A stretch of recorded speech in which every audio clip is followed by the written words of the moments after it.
प्रतिध्वनित हो।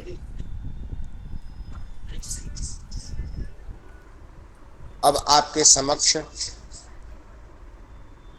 डबल आवाज आ रही, उसको बंद करें।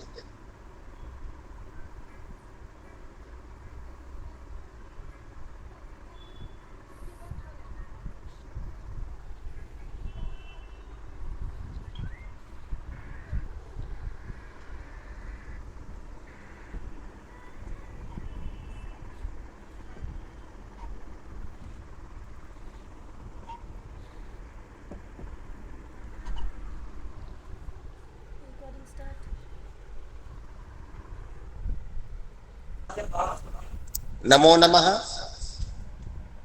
इस सत्र में आप सभी प्रतिभागियों का स्वागत है।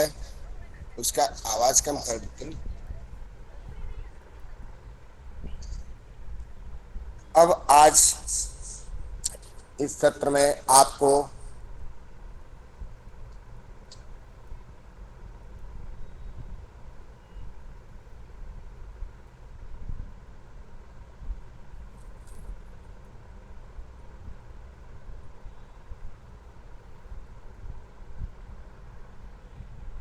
नमो नमः।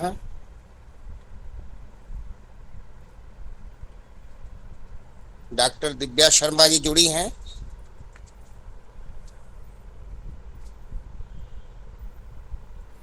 जी डॉक्टर दिव्या जी शर्मा जी जी मैं जुड़ गई हूँ। जी। अभी तक आप लोगों ने पातंजलि योग शास्त्र के गूढ़ रहस्य का विद्वानों द्वारा रहस्य उद्घाटन के मर्म को समझा। अब मैं आज इस अंतिम सत्र में, क्योंकि कल तो हम लोगों का संपूर्ण सत्र है, आज इस सत्र में मैं थोड़ा हट करके समसामयिक दृष्टि से, हम एक अध्यापक हैं, एक जो है शासकीय कर्मचारी हैं, इस दृष्टि से भी हमको विचार करना है। तो मैं एक ऐसा ज्वलंत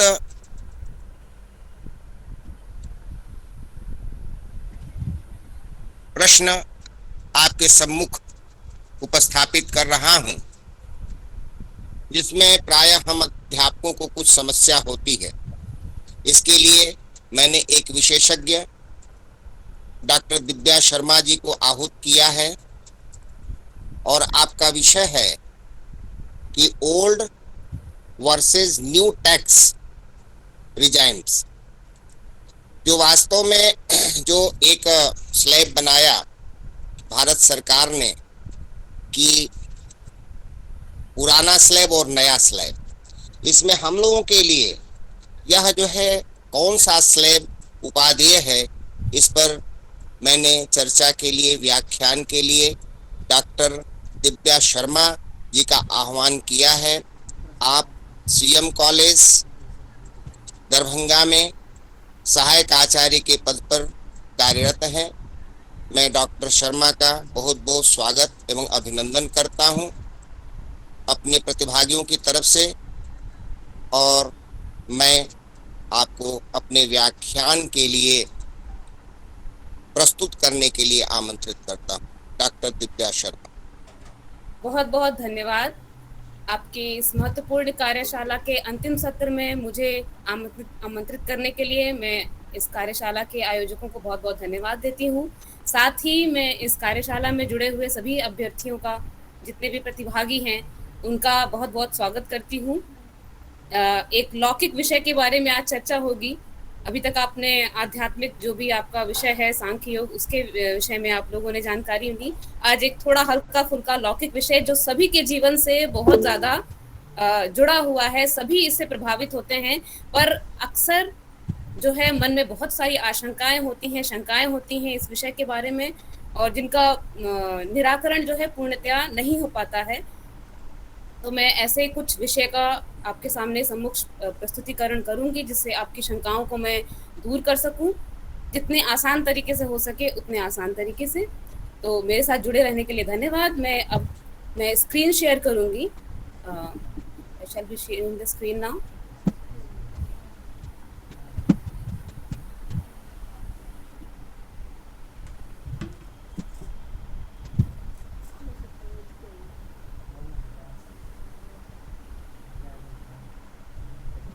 स्क्रीन शेयर हो जाएगा. Just a second, please.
क्षमा प्रार्थी हूँ, कुछ टेक्निकल इश्यूज के कारण वो स्क्रीन शेयर नहीं हो पा रहा है, तो इससे कोई बाधा उत्पन्न ना हो तो मैं ओरली ही प्रेजेंट करने की कोशिश करूंगी.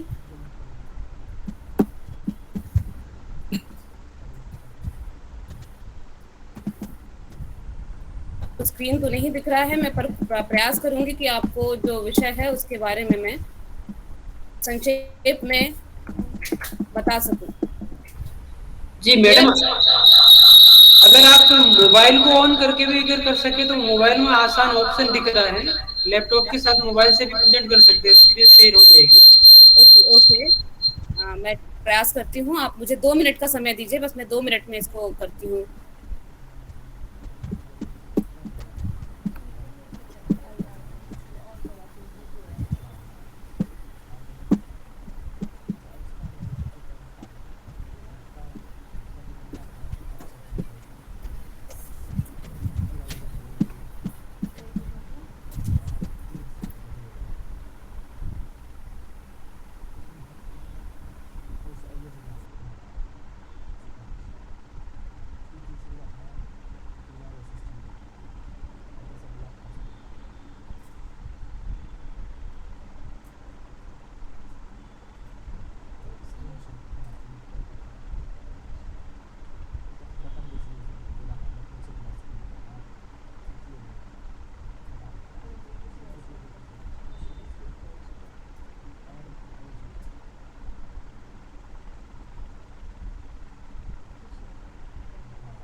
जी, मैं मोबाइल के माध्यम से इसको करने का प्रयास कर रही हूँ.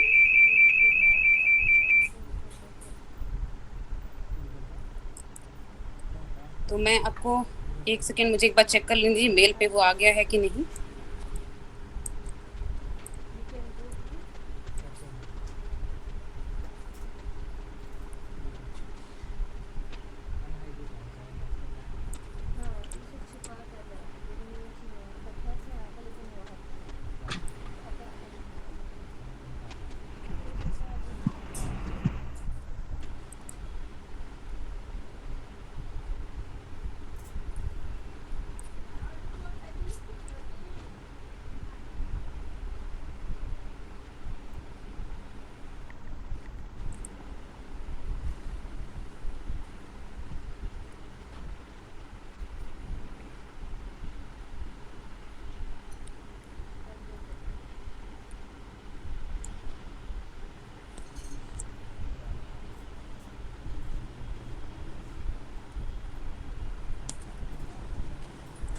जी, मैं अब अपना स्क्रीन शेयर कर रही हूँ, आप इस पे ध्यान दीजिएगा।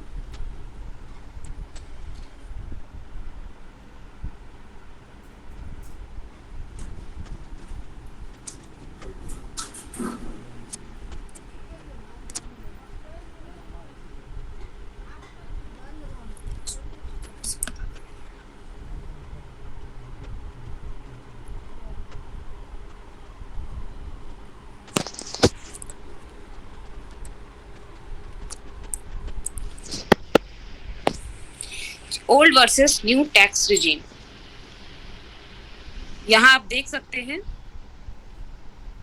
इसमें ये छोटा सा आइकन इसका आएगा, यही परेशानी होती है इसमें शेयर करने में, इसीलिए मैं चाह रही थी कि लैपटॉप पे हो जाए।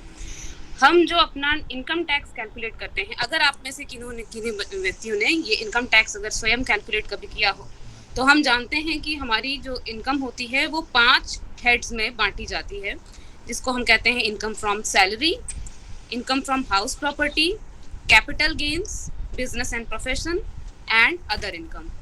जो नॉर्मल व्यक्ति हैं जिनकी इनकम सैलरी से होती है, उनकी ज़रूरी नहीं है कि ये 5 हेड से आपकी इनकम हो। सामान्यतया देखा जाता है कि 1 या 2 हेड में ही हमारी इनकम होती है, या तो सैलरी से होती है या हाउस प्रॉपर्टी से होती है, 2 या 2 से ज़्यादा हो सकती है, पर सामान्यतया 1 या 2 हेड में ही हमारी सैलरी आती है, जिसको कैलकुलेट करना बहुत आसान होता है। टोटल सैलरी हम सभी जानते हैं हमारा कितना टोटल इनकम बन रहा है। इसके बाद इस टोटल जो हमारा ग्रॉस टोटल इनकम होता है, उसमें से हमें कुछ डिडक्शंस प्राप्त होते हैं, जिनके बारे में थोड़ा सा डिटेल में मैं बाद में वर्णन करूंगी। 80C से लेकर 80U तक कुछ डिडक्शंस हमें प्राप्त होते हैं। उनको घटाने के बाद जो हमारे पास संख्या आती है, जिसे हम कहते हैं नेट टैक्सेबल इनकम, इसी पर हमारा टैक्स का कैलकुलेशन होता है। अभी तक जो हम करते आए हैं कैलकुलेशन, वो कुछ इस प्रकार से रहता है। जो हमारा ओल्ड टैक्स रिजीम जिसको कहते हैं, जिसमें हमें जितने भी व्यक्ति 60 वर्ष या उससे कम उम्र के हैं, उनके अगर इनकम 2.5 लाख तक की है तो उसको पूर्णतया एग्जेम्प्ट किया जाता है, उस पर कोई टैक्स नहीं लगता है। 60 से 80 वर्ष की आयु वर्ग के जो हैं, उनके 3 लाख तक की इनकम एग्जेम्प्ट होती है, और 80 वर्ष से ऊपर के जो सीनियर सिटीजन्स हैं, सुपर सीनियर सिटीजन जिन्हें कहा जाता है, उनकी 5 लाख तक की जो आय है वो इसमें एग्जेम्प्टेड रहती है। परंतु जो न्यू टैक्स रिजीम है, उसमें सभी तरह के व्यक्तियों के लिए जो बेसिक एग्जम्पशन लिमिट है वो 2.5 लाख ही है। ये एग्जम्पशन लिमिट जो आपके सामने दिख रही है, ये है according to old regime. New tax regime के हिसाब से मात्र 2.5 लाख रुपए प्रत्येक के लिए दिया जाता है, चाहे वो 60 से 80 वर्ष के आयु वर्ग के हों या 80 वर्ष से आगे के आयु वर्ग के। अब हम लोग टैक्स स्लैब में क्या कंपैरिजन है ये देख लेते हैं। जो पुराना टैक्स रिजीम है और न्यू टैक्स रिजीम में टैक्स स्लैब में आपको बहुत अंतर दिखाई देता है सामान्य रूप से। ये तो दोनों में है कि 2.5 लाख तक की इनकम दोनों ही तरह के रिजीम में एग्जेम्प्टेड रहती है। 2.5 लाख से 5 लाख तक की जो आपकी आय है, उसमें दोनों ही रिजीम में 5% ही टैक्स लगता है। लेकिन जैसे ही 5 लाख से ऊपर आपकी आय होती है, तो ओल्ड टैक्स रिजीम के हिसाब से आपको 20% का टैक्स देना पड़ता है, जबकि न्यू टैक्स रिजीम में यह जो है मात्र 10%। और 7 से 10 लाख की आय के लिए जहां ओल्ड टैक्स रिजीम में 20% है, वहीं न्यू टैक्स रिजीम में ये 15% है। 10 लाख से ऊपर अगर आपकी आय होती है, तो ओल्ड टैक्स रिजीम के साथ फ्लैट 30% आपके ऊपर टैक्स रेट लगाया जाता है। वहीं न्यू टैक्स रिजीम में इसमें भी क्रमशः बढ़ोतरी होती है। पहले 10 से 12.5 लाख तक 20%, 12.5 से 15 लाख तक 25%, और अगर 15 लाख से ऊपर आपकी आय है तो उस पर 30% का हमें टैक्स देना पड़ता है। तो यहाँ अगर सामान्यतया कोई भी नॉर्मल व्यक्ति देखेगा तो उसको यही लगेगा कि न्यू टैक्स रिजीम में हमारी बचत बहुत हो जाएगी, क्योंकि यहाँ पर हम जहाँ 20% दे रहे हैं, वहाँ कहीं हम 10% दे रहे हैं, कहीं 15% दे रहे हैं। परंतु ऐसा हर वक्त नहीं होता है। अब हम लोग इसको धीरे धीरे समझेंगे कि अलग अलग सिचुएशन में किस प्रकार कौन सा टैक्स रिजीम किसके लिए बेनिफिशियल होगा। यहाँ कुछ डिडक्शंस बताए गए हैं या एग्जेम्पशंस में बता रही हूँ, जो ओल्ड टैक्स रिजीम में तो जिनका डिडक्शन हमें मिलता है, परंतु न्यू टैक्स रिजीम में उनका डिडक्शन हमें नहीं प्राप्त होता है। तो इसलिए जो हमें यहाँ पे बेनिफिट दिख रहा था ये 10% 15% का, ये उतना बेनिफिशियल नहीं रह जाता है, क्योंकि बहुत सारे ऐसे एग्जेम्प्टेड हैं या डिडक्शंस हैं, एग्जेम्पशंस हैं जो हमें न्यू टैक्स रिजीम में नहीं मिलते हैं। जिसमें सबसे प्रमुख है जो हमें स्टैंडर्ड डिडक्शन मिलता है इनकम फ्रॉम सैलरी पर, सभी को मिलता है 50,000 का। आपने अपने, अगर किसी ने अपना फॉर्म 16 देखा हो तो उसमें आपने देखा भी होगा कि 50,000 रुपए आपकी सैलरीड इनकम से कम होकर के दिखाए जाते हैं। वो 50,000 जो होते हैं वो स्टैंडर्ड डिडक्शन कहलाता है, जो कि ओल्ड टैक्स रिजीम में तो उसके लिए डिडक्शन अलाउड है, पर न्यू टैक्स रिजीम में उसके लिए डिडक्शन अलाउड नहीं है। उसी प्रकार हम सैलरी से कई सारे और अन्य डिडक्शंस हैं जो हम क्लेम करते हैं, जैसे हाउस रेंट अलाउंस के लिए, लीव ट्रेवल के लिए और प्रोफेशनल टैक्स वगैरह के लिए। वो हमारे ओल्ड टैक्स रिजीम में तो अलाउड होते हैं, पर न्यू टैक्स रिजीम में वो भी अलाउड नहीं है। सिर्फ एक एग्जेम्पशन जो हमें स्टैंडर्ड डिडक्शन मिलता है ऑन लेट आउट प्रॉपर्टी, जिन भी व्यक्तियों की हाउस प्रॉपर्टी से इनकम होती है, जिन्होंने अपने घरों को किराए पे लगा रखा है और उससे इनकम प्राप्त करते हैं, उसके लिए हमें एक स्टैंडर्ड डिडक्शन प्राप्त होता है 30% का। वो दोनों ही टैक्स रिजीम में अलाउड है, और उसके अलावा जितने भी डिडक्शंस आपको मिलते थे इनकम से, वो लगभग नदारद हैं नए टैक्स रिजीम में। ये आप यहाँ पे देख सकते हैं 24A और 24B में जो हमें इंटरेस्ट के लिए और स्टैंडर्ड डिडक्शन के लिए जो मिलता था। इंटरेस्ट भी आपने सुन रखा होगा कि जब हम हाउस लोन लेते हैं, अगर वो सेल्फ अपने लिए घर बना रहे हैं और उसके लिए आपने लोन ले रखा है, तो उसके इंटरेस्ट पर आपको छूट मिलती है। और उसी प्रकार अगर आप लेट आउट प्रॉपर्टी, यानी कि जो किराए पर दे रखी है प्रॉपर्टी, उसके लिए, उसको बनाने के लिए अगर आपने लोन ले रखा है, तो उसके इंटरेस्ट पर भी हमें छूट मिलती थी पुराने रिजीम में। पर नए रिजीम में लेट आउट प्रॉपर्टी के लिए हमें छूट नहीं मिलती है, सिर्फ अपने मकान के लिए, जो हम स्वयं के लिए जिसमें रहते हैं, उस मकान के लिए हमें छूट प्राप्त होती है।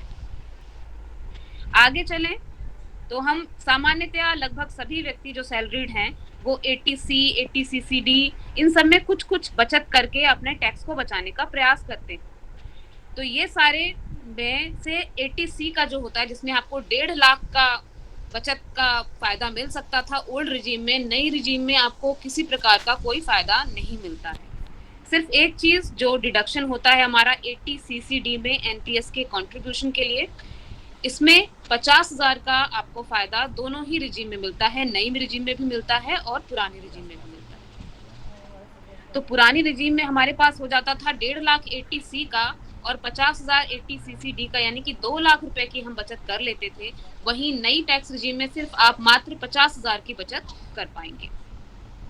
इसके अलावा अगर आप हेल्थ इंश्योरेंस कराते हैं, सामान्यतः बहुत सारे लोग आजकल कॉन्शियस हो गए हैं, सभी हेल्थ इंश्योरेंस कराते हैं, तो 25,000 तक आप 80D में स्वयं के लिए, और 25,000 अगर आप पेरेंट्स के लिए हेल्थ इंश्योरेंस कराते हैं, तो कुल मिलाकर के आप 50,000 तक का हेल्थ इंश्योरेंस के माध्यम से टैक्स इनकम को बचा सकते थे टैक्स से, जो ओल्ड रिजीम में तो बचाया जा सकता था, परंतु न्यू रिजीम में इसके लिए प्रावधान नहीं है। इसके अलावा कुछ और भी हैं, सभी आपके ऊपर अप्लाई नहीं होंगे, तो मैं सबको एक्सप्लेन नहीं कर रही हूँ। जो सामान्यतः सबके ऊपर अप्लाई होते हैं मैं वही एक्सप्लेन करूंगी। ये 80DD होता है, ये मेडिकल एक्सपेंडिचर फॉर डिसेबिलिटी या डिपेंडेंट फैमिली मेंबर के लिए होता है। ये सबके ऊपर अप्लाई नहीं होता, तो इसको हम लोग थोड़ा स्किप कर देते हैं, आगे चलते हैं। एक और आपको इसमें फायदा मिलता था इंटरेस्ट ऑन एजुकेशन लोन। जो भी व्यक्ति अपने बच्चों की हायर एजुकेशन के लिए एजुकेशन लोन वगैरह लेते थे, उनको पुराने टैक्स रिजीम में उस एजुकेशन लोन के इंटरेस्ट पर फायदा मिलता था, उनको टैक्स नहीं देना होता था। लेकिन न्यू जो टैक्स रिजीम है उसमें इसका फायदा भी नहीं है। इसी तरीके से 80G के अंदर तरह तरह के डोनेशंस आते थे, जो हमें पुराने रिजीम में जिनका फायदा मिल जाता था, परंतु न्यू रिजीम में इसमें कोई भी डिडक्शन अलाउड नहीं है। 80U में भी कोई डिडक्शन अलाउड नहीं है। एक और है आपसे संबंधित 80TTA, ये सभी को शायद नहीं पता होता है। सेविंग्स अकाउंट में या फिर आपके फिक्स्ड डिपॉजिट अकाउंट में जो आपको इंटरेस्ट मिलता है सेविंग्स अकाउंट का, 10,000 तक के इंटरेस्ट पर, अगर आपको सिर्फ 10,000 तक का इंटरेस्ट आता है उस पर, तो वो पुराने रिजीम के हिसाब से पूर्णतया एग्जेम्प्ट था, उसको हटा दिया जाता था। 80TTA के अंदर उसको डिडक्ट कर सकते थे, लेकिन नए रिजीम में इसको भी अलाउ नहीं किया गया है। तो इस प्रकार हम देखते हैं कि बहुत सारे फायदे हमें पुराने वाले में थे और नए वाले में नहीं हो रहे हैं। तो अब ये कंफ्यूजन होना सामान्य है कि कौन सा रिजीम हमारे लिए फायदेमंद है। बहुत सारे लोग इसको नहीं समझ पाते हैं, कुछ कहते हैं नया, कुछ कहते हैं पुराना। पर आपको मैं किस तरह की परिस्थिति है उसके हिसाब से कौन सा रिजीम आपके लिए फायदेमंद होगा, ये मैं आपको धीरे धीरे करके बताने का प्रयास करूंगी। एक हम उदाहरण ले लेते हैं। एक व्यक्ति जिसकी इनकम 10 लाख है, मैं सिर्फ 10 लाख का भी ले रही हूँ, बाद में आपको सभी तरह के स्लैब्स का आपको एक बार एक समरी रूप में भी दिखा दूंगी। जो कोई प्रकार की सेविंग नहीं करता है, सिर्फ उसको 50,000 का जो स्टैंडर्ड डिडक्शन मिलता है सिर्फ वो मिलता है, तो उस केस में उसके लिए ओल्ड टैक्स रिजीम बेनिफिशियल है या न्यू टैक्स रिजीम बेनिफिशियल है। एक कंपैरेटिव आपको यहाँ पे टेबल दिखा रही हूँ। देखिए, ग्रॉस टोटल इनकम दोनों केस में आपकी 10 लाख ही रहेगी, लेकिन नेट टैक्सेबल इनकम में ओल्ड टैक्स रिजीम के हिसाब से, क्योंकि हमें स्टैंडर्ड डिडक्शन जो होता है 50,000 का उसका फायदा मिल जाता है, तो उसको हम घटा सकते हैं। तो ओल्ड रिजीम के हिसाब से हमारी टैक्सेबल इनकम हुई 9.5 लाख रुपए, जबकि न्यू के हिसाब से हुई 10 लाख रुपए। अब इसका अगर टैक्स कैलकुलेट किया जाए, जो हम टैक्स स्लैब्स बनाते हैं 2.5 लाख तक की छूट करके, 2.5 से 5 लाख तक में 5%, फिर ओल्ड में उसके आगे हम सीधे 20% लगा देते हैं, न्यू में पहले 15% और फिर 20% बनाते हैं, तो ये लगभग जो अमाउंट बनेगा, ओल्ड में आपका अमाउंट बनेगा 1,06,600 रुपये। वहीं अगर न्यू स्कीम अगर आप अपनाते हैं, न्यू रिजीम अपनाते हैं, तो आपका मात्र 78,000 रुपये टैक्स बनेगा। ठीक है, इसमें ध्यान देने योग्य बात यह है कि इस व्यक्ति ने, जिसकी भी ये इनकम है, इसने किसी प्रकार की कोई बचत नहीं की है जिसको वो डिडक्शन के रूप में क्लेम कर सके, 80C या 80CCD या किसी में भी क्लेम कर सके। सिर्फ उसको मात्र स्टैंडर्ड डिडक्शन मिला है। अगर ऐसा कोई व्यक्ति है जो किसी प्रकार से इन्वेस्टमेंट नहीं कर पाता है, तो उसके लिए यहाँ पर आप प्रत्यक्ष देख सकते हैं कि उसको न्यू टैक्स रिजीम में जाना बेनिफिशियल रहेगा। उसको न्यू टैक्स रिजीम के हिसाब से कम टैक्स देना पड़ेगा, जबकि ओल्ड टैक्स रिजीम के हिसाब से उसको 28,600 रुपये ज़्यादा देने पड़ेंगे। उतनी ही इनकम है, दोनों ही केस में उतनी ही इनकम है, पर पुराने में आपको ज़्यादा टैक्स देना पड़ेगा। एक और आपके पास उदाहरण देती हूँ। ये 18 लाख की इनकम के लिए एक व्यक्ति का उदाहरण है। जो व्यक्ति सजग है और अपने लिए इन्वेस्टमेंट करके और जिस भी तरीके से वो टैक्स बचा सकता है, जो हम लोग नॉर्मल जो प्रूडेंट व्यक्ति है वो करते हैं, उस तरह से अगर वो टैक्स बचाता है, जैसे कि अगर वो 5 लाख जो अपना हाउसिंग लोन पर इंटरेस्ट हमें अलाउड होता है 2 लाख तक का, वो क्लेम करता है। 80C के अंदर जो 1.5 लाख की हमें छूट मिलती है, डिडक्शन मिलता है, वो क्लेम करता है। हेल्थ इंश्योरेंस करता है अपना और पेरेंट्स का भी, उसमें 50,000 तक बचा सकता है। स्टैंडर्ड डिडक्शन तो उसको सैलरी का मिलेगा ही मिलेगा 50,000 रुपये, और इसके अलावा वो NPS में भी 50,000 का कंट्रीब्यूशन करता है। उस केस में क्या स्थिति बनती है? देखिए, यहाँ पर भी दोनों ही केस में ओल्ड और टैक्स रिजीम के हिसाब से ग्रॉस टोटल इनकम आ रही है 18 लाख रुपए, परंतु ओल्ड टैक्स रिजीम के हिसाब से वह व्यक्ति 5 लाख रुपए का डिडक्शन क्लेम कर सकता है, और इस प्रकार से उसकी नेट टैक्सेबल इनकम कितनी बनती है? मात्र 13 लाख रुपए, जबकि न्यू रिजीम के हिसाब से उसको पूरे 18 लाख रुपए पर टैक्स देना होगा। जब हम इस पर टैक्स का कैलकुलेशन करने जाएंगे, वही स्लैब के हिसाब से आप स्वयं कैलकुलेशन कर सकते हैं, कोई बहुत कठिन कार्य नहीं है। हाँ, इसमें जो आपको पूरी इनकम आ रही है, इसमें एक चीज़ मैं नहीं इंक्लूड कर रही हूँ, वो होता है सरचार्ज, जो सेस बोलते हैं इसको हम लोग, वो चीज़ अभी मैं नहीं वर्णित कर रही हूँ। वो सेस होता है, सभी को देना होता है, 4% के करीब आता है। वो टैक्स जितना बनता है आपको उस टैक्स के अमाउंट पर बन लगता है, ना कि आपकी इनकम पर। इनकम पर वो नहीं लगता है, वो जितना आपका टैक्स बनेगा उसका कुछ प्रतिशत, लगभग 4% वो बनता है। तो इस प्रकार अगर हम कैलकुलेट करते हैं, तो पुराने रिजीम के हिसाब से एक व्यक्ति जिसकी 18 लाख इनकम है, उसका टैक्स बनेगा लगभग 2,10,600 रुपये। वहीं अगर वो नए न्यू टैक्स रिजीम को अपना लेता है, तो उसको टैक्स देना होगा 2,88,600 रुपये, जो कि पुराने वाले से लगभग 78,000 रुपये ज़्यादा है। तो अब आप स्वयं समझ सकते हैं कि अगर कोई व्यक्ति जो अपने जो इनकम है उसका एक अच्छा खासा पोर्शन अपने लिए बचत कर सकता है, किस रूप में? जो कि अलाउड है एज डिडक्शन, जैसे 80C हो गया, और हेल्थ इंश्योरेंस के लिए 80D हो गया, हाउसिंग लोन के लिए हो गया, तो वह व्यक्ति अपने टैक्स में से 78,000 रुपये तक बचा सकता है। अब आपको इसको और थोड़ा एक्सप्लेन करने के लिए मैं एक पूरा बृहद टेबल दिखा देती हूँ, जिसमें एक सामान्य व्यक्ति, जो इसमें मैं हाउसिंग लोन का नहीं दिखाऊंगी क्योंकि प्रत्येक व्यक्ति तो हाउसिंग लोन नहीं लेता है, तो हाउसिंग लोन को छोड़ करके जो सेविंग की जा सकती हैं वो सारी चीजें मैं दिखा रही हूँ। जैसे आपको स्टैंडर्ड डिडक्शन मिलता है 50,000 का, 1.5 लाख तक लगभग सभी लोग हम 80C के अंदर बचा लेते हैं किसी भी माध्यम से, और 50,000 रुपये हम NPS के कंट्रीब्यूशन के माध्यम से बचा लेते हैं।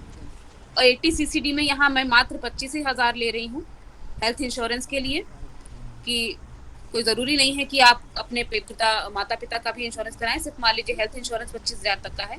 तो इस प्रकार हम टोटल हमारा कितना पैसा बच जाएगा, 1.5 लाख प्लस 1 लाख 2,50,000 प्लस 25, 2,75,000 रुपये हम डिडक्शन क्लेम करते हैं। तब हमारे इस स्थिति में जो हमारी जो टैक्स रिजीम है ओल्ड और न्यू, हमारी क्या स्थिति बनती है। अगर किसी व्यक्ति की इनकम 7.5 लाख रुपए है, तो उसमें से अगर हम 2,75,000 घटा देते हैं तो उसकी टैक्सेबल इनकम बनती है 4,75,000, जो कि 5 लाख से कम है। और ये हम जानते हैं कि 5 लाख से कम आय को रिबेट मिल जाती है, उस पर कोई इनकम टैक्स चार्ज, अगर सिर्फ 5 लाख तक की आपकी टैक्सेबल इनकम है तो उस पर आपको 0 टैक्स देना होगा।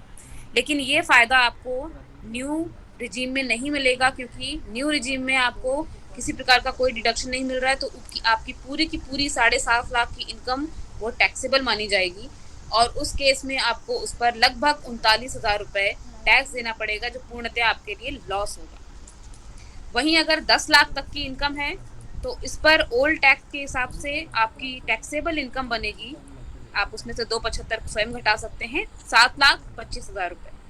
7,25,000 पर ओल्ड रिजीम के हिसाब से, उसके स्लैब्स के हिसाब से अगर कैलकुलेट किया जाए तो लगभग जो टैक्स बनेगा वो बनेगा 59,800 रुपये, यानी 59,800 रुपीज़।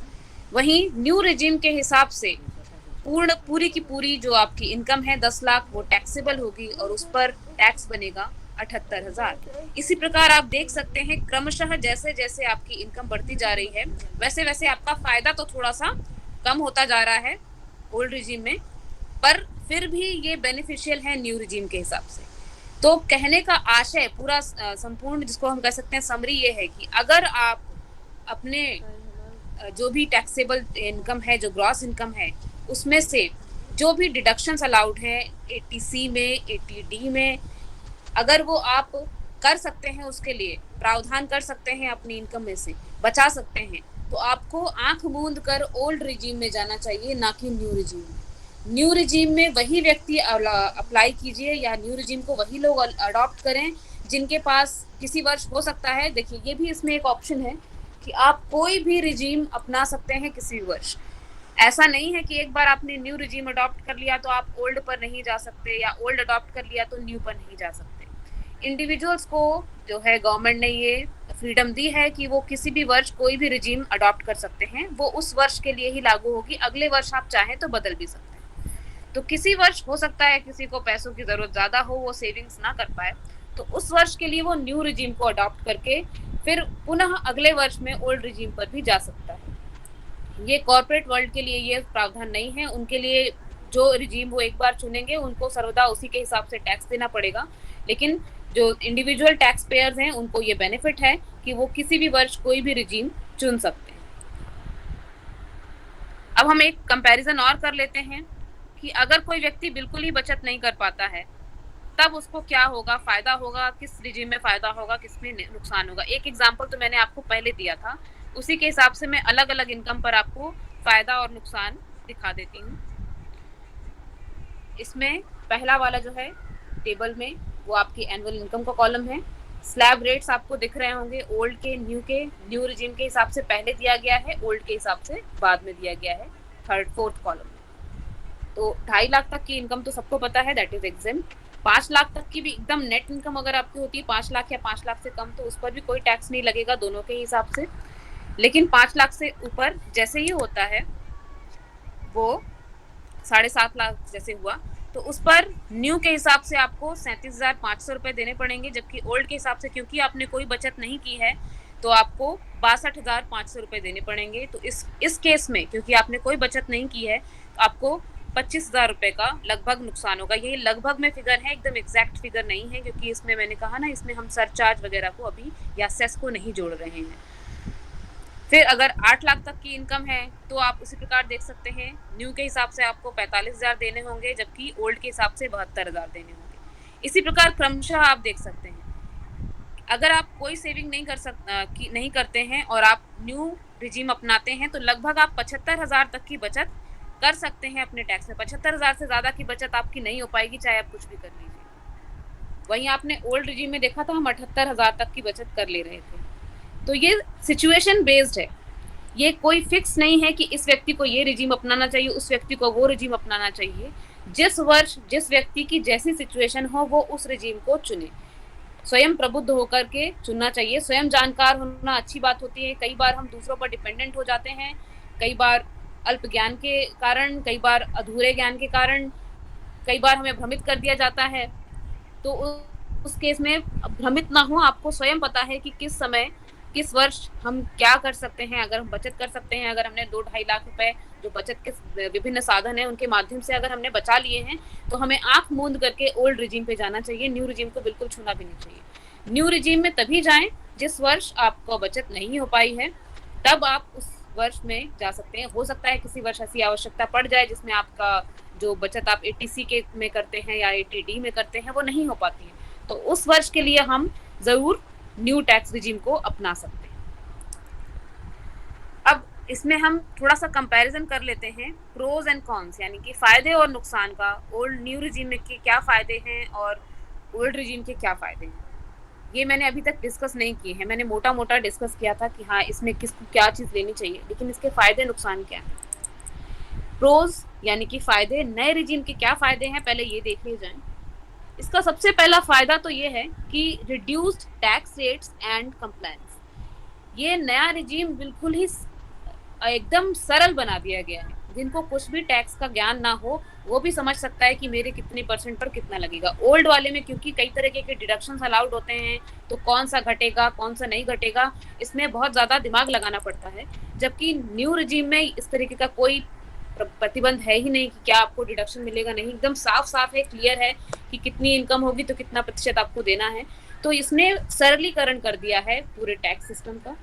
आपको टैक्स रेट्स भी रिड्यूस दिख रहे होंगे। आपने देखा था कि कम टैक्स रेट में हम टैक्स पे करते हैं। तो ये 2 फायदे तो पहले इसमें हैं ही। इसके अलावा इन्वेस्टर जो होते हैं, कई बार जो प्रोफेशनल इन्वेस्टर्स होते हैं वो, क्योंकि हमें जैसे आप पुराने रिजीम के हिसाब से जब हमें इन्वेस्ट करना होता है 80C में, तो हमारे ऊपर प्रतिबंध होता है कि हम ऐसी जगह इन्वेस्ट करें जिसमें लॉक इन पीरियड होता है। लॉक इन पीरियड मतलब उतने समय के लिए आपका पैसा वहाँ फंस जाएगा, 3 वर्ष 5 वर्ष, कभी कभी तो 15 वर्ष में आप उतने समय तक अपने पैसे का उपयोग नहीं कर सकते। तो हमारा पैसा जो है प्रतिबंधित हो जाता है, हमारा ही जो धन है वो हम उपयोग नहीं कर सकते उतने टाइम पीरियड तक। कुछ लोगों को ये पसंद नहीं आता, कुछ इन्वेस्टर्स इसको प्रेफर नहीं करते हैं कि उनका पैसा जो है इतने ज़्यादा टाइम के लिए कहीं बंध जाए।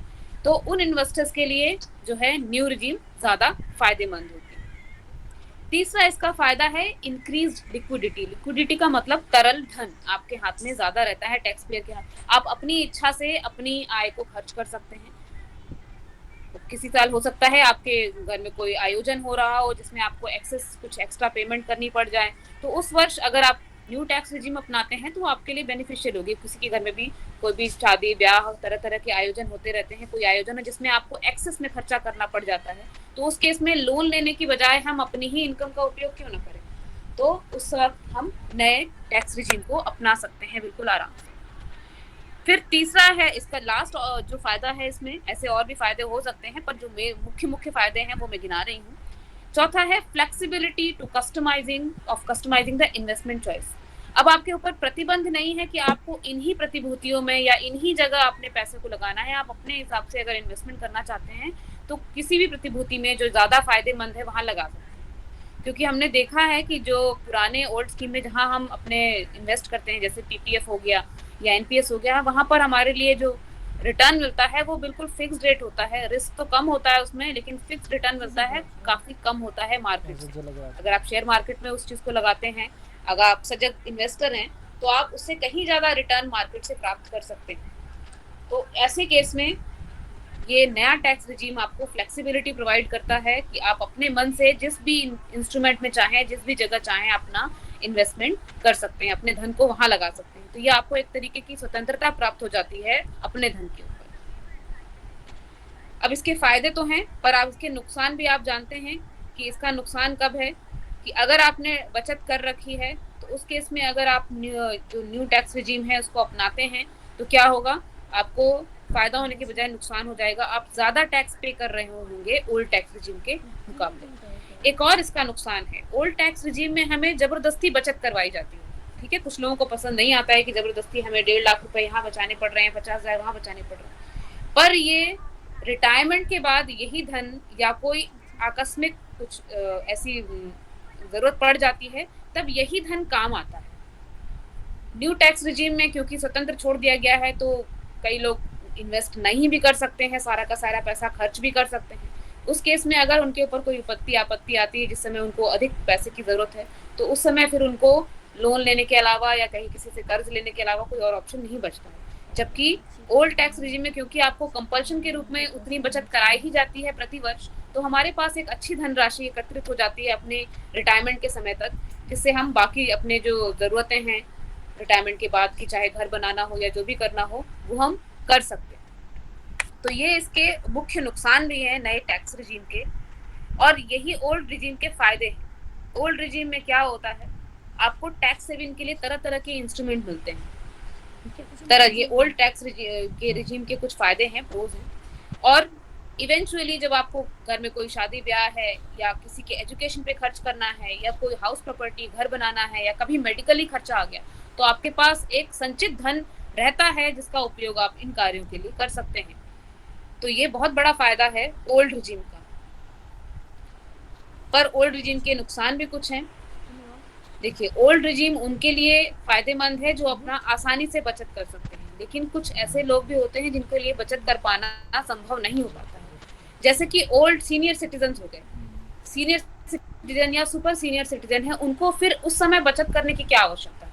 जो व्यक्ति 80 वर्ष के ऊपर हो गया है उसको वो बचत करके, वो इन्वेस्ट करके और अपने पैसे 15 साल के लिए 5 साल के लॉक इन करके उसको कोई फायदा नहीं है। तो उस केस में उन व्यक्तियों को न्यू टैक्स रिजीम ज्यादा सुटेबल होती है ओल्ड के बजाय, क्योंकि उसको ओल्ड रिजीम में जो फायदे मिल रहे हैं टैक्स के रूप में उसका वास्तविक फायदा तो कुछ भी नहीं है। वो क्या करेंगे पैसे के बचत करके 3 साल 5 साल के लिए अपने पैसे कहीं लॉक करके।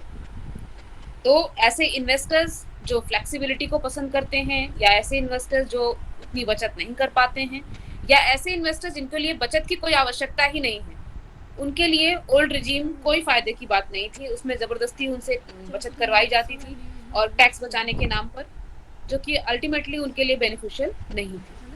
और ऊपर से जो भी आप बचत करते हैं उसका प्रूफ भी हमें टैक्स अथॉरिटीज को दिखाना पड़ता है कि हमने ये किया है।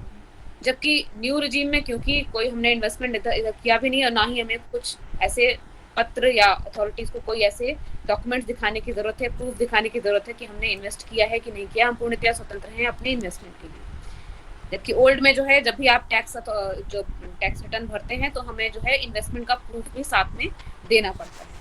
तो ये कुछ फायदे और नुकसान हैं न्यू टैक्स रिजीम के ओल्ड टैक्स रिजीम के, जो आपने अभी देखे। अब इसके पश्चात मैं आमंत्रित करूंगी, अगर आपके कुछ प्रश्न रह गए हों तो आप इस पर प्रश्न कर सकते हैं, पूछ सकते हैं प्रश्नों को। मैंने कोशिश की, मैंने छोटा सा ही विषय लिया था कि मैं पूर्णतया एक विषय को एक्सप्लेन कर पाऊं, क्योंकि बड़ा विषय लेने पर कंफ्यूजन ज्यादा हो जाती है। मैं चाह रही थी कुछ आपको टैक्स सेविंग या टैक्स प्लानिंग के बारे में बताने का, पर उतना समय भी नहीं था और क्योंकि वो बहुत लंबा हो जाता है, विषय थोड़ा लंबा हो जाता है, तो मैंने बिल्कुल शॉर्ट में, जो एक सबकी उत्कंठा होती है कि न्यू रिजीम क्या है, ओल्ड क्या है, कौन सा बेनिफिशियल है, तो उसको मैंने कवर करने की कोशिश की है। अब इसके पश्चात अगर किसी को कोई डाउट रह गया हो जो इससे रिलेटेड है तो वो अपने क्वेरीज कर सकते हैं।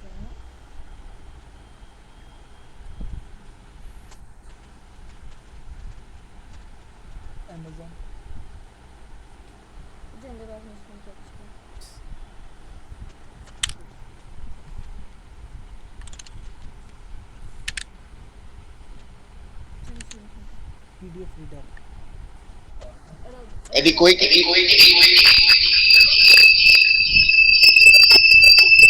यदि कोई जिज्ञासा है तो कृपया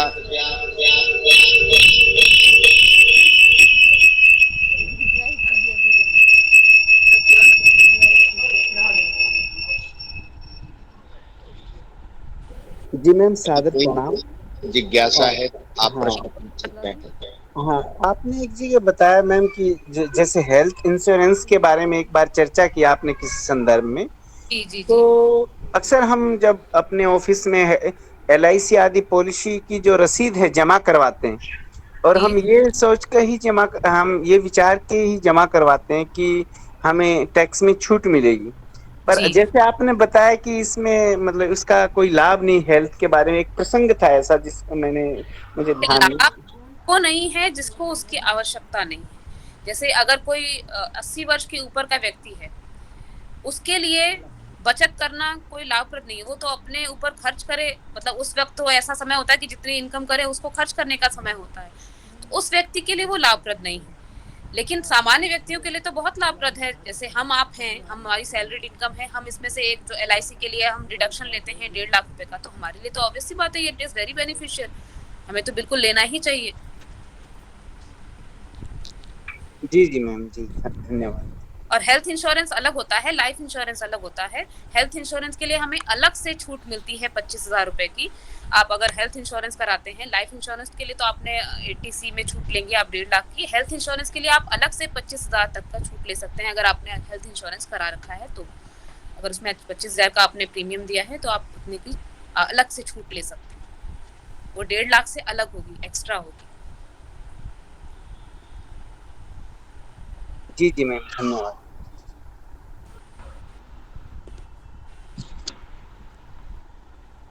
और किसी का कोई प्रश्न? मैडम, एक बात मैं पूछना चाहूंगा, एक कैपिटल गेन के बारे में कुछ थोड़ा सा आपसे जानकारी लेना चाहूंगा। देखिए, कैपिटल गेन वैसे तो मैंने टॉपिक नहीं कवर किया था। G capital G gain tax उन व्यक्तियों के लिए होता है जो या तो प्रॉपर्टी में डील करते हैं या इन्वेस्टमेंट की सिक्योरिटीज वगैरह में डील करते हैं। तो जी कैपिटल गेन के जो टैक्स स्लैब हैं वो डिफरेंट होते हैं। उसमें दो तरीके का होता है, short term capital gain and long term capital gain. अलग अलग तरीके के जो आपके इंस्ट्रूमेंट्स हैं उस पे लॉन्ग टर्म और शॉर्ट टर्म की डेफिनेशन अलग अलग होती है। तो अगर आपका कैपिटल गेन के अंदर आपका कोई इनकम आती है तो उसको ध्यानपूर्वक पहले देख लेना चाहिए कि हमारा शॉर्ट टर्म कैपिटल गेन हो रहा है कि लॉन्ग टर्म कैपिटल गेन हो रहा है। फिर उसके हिसाब से हम उसका कैलकुलेशन करते हैं। वो नॉर्मल स्लैब में नहीं जाता है, जो हम अभी स्लैब में बता रही थी, कैपिटल गेन का अलग से टैक्सेशन का स्लैब होता है, वो अलग से कैलकुलेट होता है। मैडम, इसमें टाइम बाउंडेशन भी होता है कुछ, इतने ज्यादा अगर पुराना हो जाए तो उसमें क्या ज्यादा देना पड़ता है? नहीं, ऐसा नहीं है। देखिए, उसमें रेट डिफरेंट होता है। ये ऐसा माना जाता है कि आपने बहुत कम समय के लिए रखा है तो आपको उसमें बहुत ज्यादा फायदा नहीं हुआ होगा। जैसे 1 साल का, कुछ कुछ सिक्योरिटीज होती हैं जिनमें 1 साल को शॉर्ट टर्म माना जाता है, किसी किसी में 3 साल से कम को शॉर्ट टर्म माना जाता है।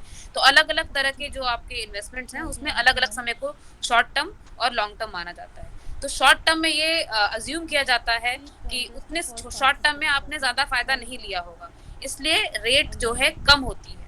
जबकि लॉन्ग टर्म में क्योंकि आपने हो सकता है उसमें ज्यादा फायदा लिया हो, तो इसलिए उसमें रेट जो है डिफरेंट होती है, अलग होती है। दोनों ही शॉर्ट टर्म में और लॉन्ग टर्म में आपको रेट में अंतर दिखाई पड़ेगा। वो इसी वजह से होता है कि ऐसा माना जाता है कि शॉर्ट टर्म में क्योंकि आपने तुरंत ही लेकर के बेच दिया, 1 साल के अंदर बेच दिया या जल्दी बेच दिया उस सिक्योरिटी को या प्रॉपर्टी को, तो आप उससे ज्यादा लाभ नहीं ले पाए। तो इस केस में आपको कम देना होता है और वहीं लॉन्ग टर्म में आपको थोड़ा ज्यादा देना पड़ता है। Thank you madam. धन्यवाद। जिज्ञासा?